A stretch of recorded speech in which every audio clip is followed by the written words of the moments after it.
Welcome back to Stuffel channel. दोस्तों, आज हम पोल्ट्री फीड मिल बिजनेस के बारे में पूरी जानकारी लेंगे। पोल्ट्री फार्म्स में पोल्ट्री फीड की डिमांड लगातार बनी रहती है। एक अच्छी क्वालिटी का पोल्ट्री फीड लाइव स्टॉक्स को अच्छी ग्रोथ और अच्छी हेल्थ रखने में सहायक होता है। जैसा कि आप सब जानते हैं, बिजनेस शुरू करना तो आसान है, पर मार्केटिंग की नॉलेज नहीं होने के कारण ज़्यादातर लोग बिजनेस से अच्छा प्रॉफिट नहीं कमा पाते हैं।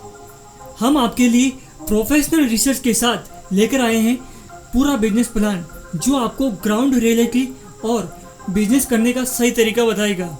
इसलिए हम आपके लिए बिजनेस शुरू करने से लेकर मार्केटिंग तक का पूरा प्लान आपके साथ शेयर करेंगे, जो आपको इस प्लान को ठीक तरीके से चलाने में मदद करेगा।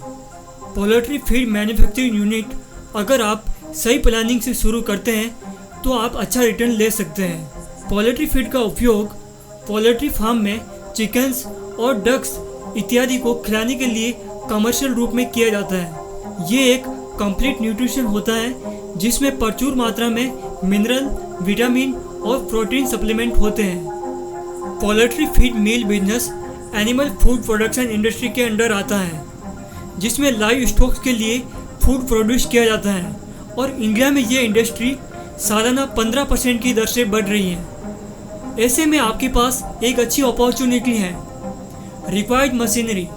आइए अब पोल्ट्री फीड का व्यवसाय शुरू करने के लिए रिक्वायर्ड मशीनरी के बारे में जान लेते हैं। सबसे पहले ग्राइंडर या पुलवाइजर में मक्का, बाजरा, गेहूँ और सोयाबीन इत्यादि को मैश किया जाता है। इसके अंदर रॉ मटेरियल को छोटे छोटे टुकड़ों में काट दिया जाता है।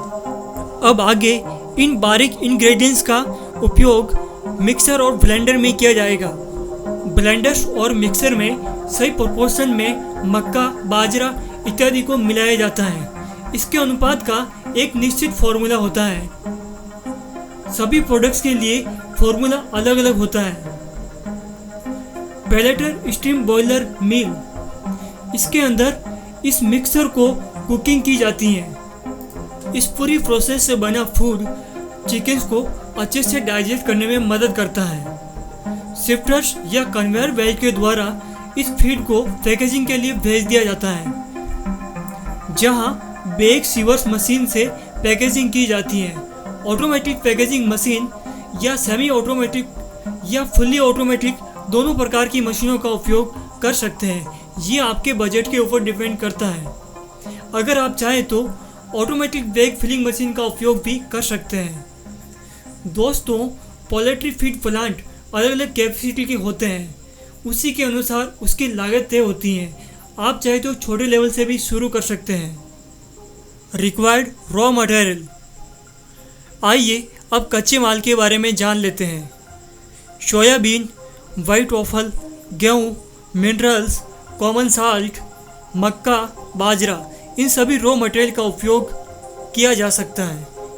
इन सभी इंग्रेडिएंट्स को सही प्रोपोर्शन में मिक्सर में मिलाया जाता है और मिक्स किया जाता है, जिनके अलग अलग ग्रेड होते हैं जो बर्ड्स को खाने में मदद करते हैं, और अलग अलग एज ग्रुप के अनुसार फीड तैयार किया जाता है। जनरली 5 टाइप्स के पोल्ट्री फीड मार्केट में अवेलेबल हैं: layer mash, grower mash, chick mash, broiler starter mash, broiler finisher. और इन सभी प्रोडक्ट्स के लिए आपको डिफरेंट टाइप्स के फार्मूलाज मेंटेन करने पड़ते हैं। Packaging material. पोल्ट्री फिल्स बैग्स लगभग आपको 10 रुपये पीस पर पड़ेगा। किसी भी मैन्युफैक्चरर से आप खरीद सकते हैं। बैग की प्राइस उसकी भराव क्षमता पर और उसकी क्वालिटी, उसकी और आप कितनी क्वांटिटी में खरीदते हैं, प्राइस इन सभी पैरामीटर्स पर निर्भर करेगी। Competition in poultry feed mill production industry. अगर आप कोई भी बिजनेस शुरू करते हैं तो उसमें सबसे पहले बहुत सारे मार्केट प्लेयर काम कर रहे होते हैं ऑलरेडी। अगर आप अपने प्रोडक्ट्स को सही तरीके से ब्रांड और प्रमोट करते हैं तो आपकी सफलता के चांसेस अधिक होते हैं। इसलिए आपको हमेशा कंपटीशन को माइंड में रखकर गेम प्ले करना चाहिए। Economic analysis.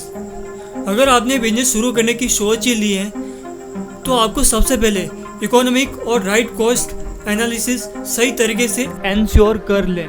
Best industry practice adopt करनी चाहिए। जब आप मार्केट सर्वे के लिए निकलें तो आप ऑलरेडी प्रोडक्ट्स के कॉस्ट का ठीक एनालिसिस कर लें। साथ ही मील के लिए रिक्वायर्ड रॉ मटेरियल, अनाज और न्यूट्रिशन के बारे में सही जानकारी ले लें। Choose a sustainable location for a poultry feed mill business.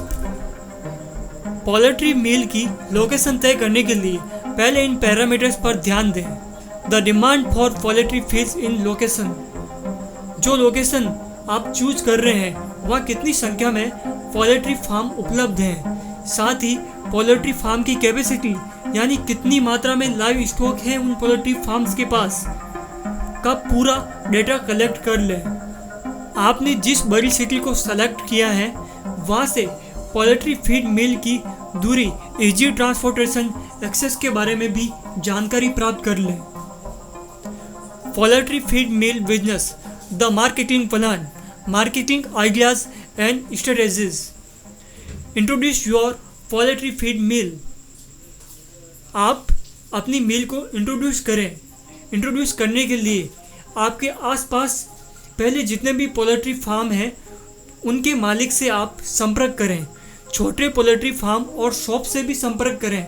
उन्हें लेटर या ईमेल भेजें, फिर अपने सेल्समैन को भेजें, साथ ही उनको सैंपल भिजवाएं और अपने प्रोडक्ट के बारे में सही जानकारी उनको उपलब्ध करवाएं।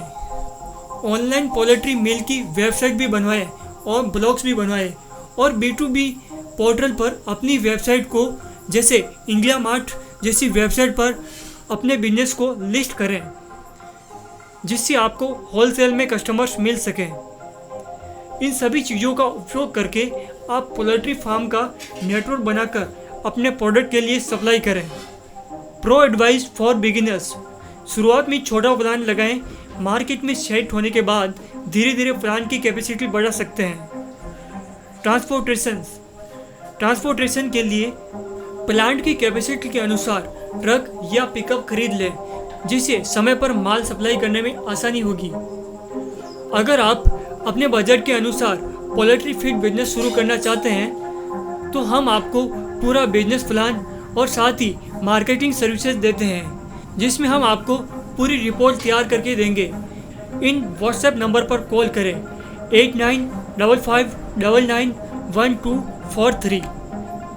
दोस्तों, इसके बाद आने वाली वीडियो में हम पोल्ट्री फार्म के बारे में जानेंगे। पोल्ट्री फार्म में काम में आने वाली सभी मशीन के बारे में जानकारी प्राप्त करेंगे। साथ ही प्रॉफिटेबल मार्केटिंग स्ट्रेटेजी के बारे में भी आपको बताएंगे। तो धन्यवाद दोस्तों। अगर आपको वीडियो पसंद आया तो लाइक और शेयर करें और साथ ही चैनल को सब्सक्राइब करना ना भूलें। आपका दिन शुभ रहे। मिलते हैं फिर। धन्यवाद।